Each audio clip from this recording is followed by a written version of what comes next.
Bonjour à tous, voici une petite vidéo pour vous présenter le premier module de cours qui s'intitule Comment faire une capsule vidéo.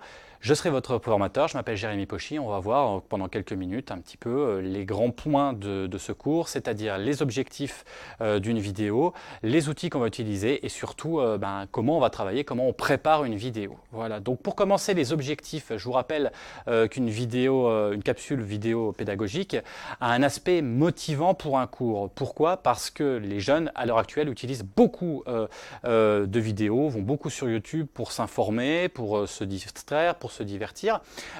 Effectivement parce que ça suscite la curiosité, on va pouvoir créer des synthèses de cours, des synthèses de savoir, poser des questions, expliquer les choses, mais également faire par exemple des corrections d'exercices par le biais de ces petites vidéos. Je vous montrerai quelques exemples plus tard. Le deuxième intérêt, les objectifs du coup d'une vidéo, c'est effectivement que les apprenants peuvent les consulter à tout moment et n'importe où. C'est-à-dire que dans les transports en commun, avec leur téléphone, chez eux, avec leur ordinateur, leur tablette, mais aussi en cours. Donc, on peut leur proposer des petites vidéos qu'ils peuvent voir n'importe quel moment et surtout, n'est pas obligé de le présenter en classe, mais également par le biais de classes inversées, par exemple, chez eux, à la maison. Les outils qu'on va utiliser, que je vais essayer de vous présenter. Je vous rappelle que faire une capsule vidéo, c'est bien sûr se filmer.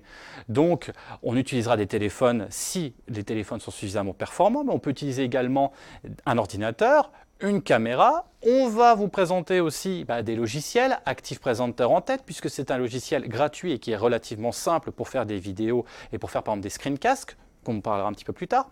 Nous verrons aussi PowerPoint, qui est peut-être plus connu et plus démocratisé et qui permet aussi de faire ce genre de travail. Prezi, un logiciel aussi intéressant qu'on verra. Ce qu'on verra ensuite, bien sûr, dans les outils, c'est comment héberger sa vidéo, c'est-à-dire une fois qu'on a créé sa vidéo, où je la dépose pour qu'elle puisse être vue et diffusée. Donc YouTube est un élément, est un site d'hébergement qui est relativement connu. On pourra voir comment on héberge sa vidéo avec YouTube. Ensuite, ce qu'on va voir, c'est comment on prépare la capsule. Alors la capsule, ce qu'il faut penser, c'est que cela ne s'improvise pas. Il faut déjà écrire son scénario avant de commencer.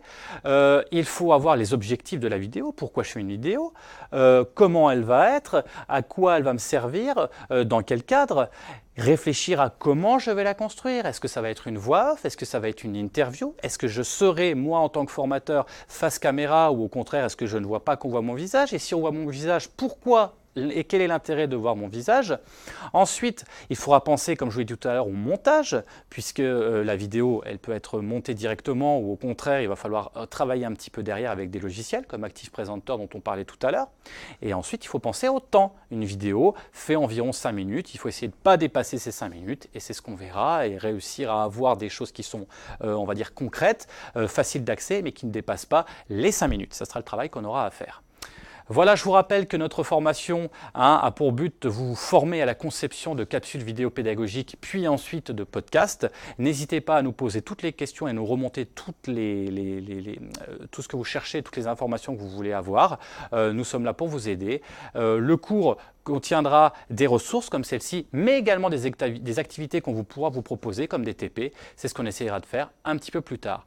Bon cours, bon courage et à bientôt.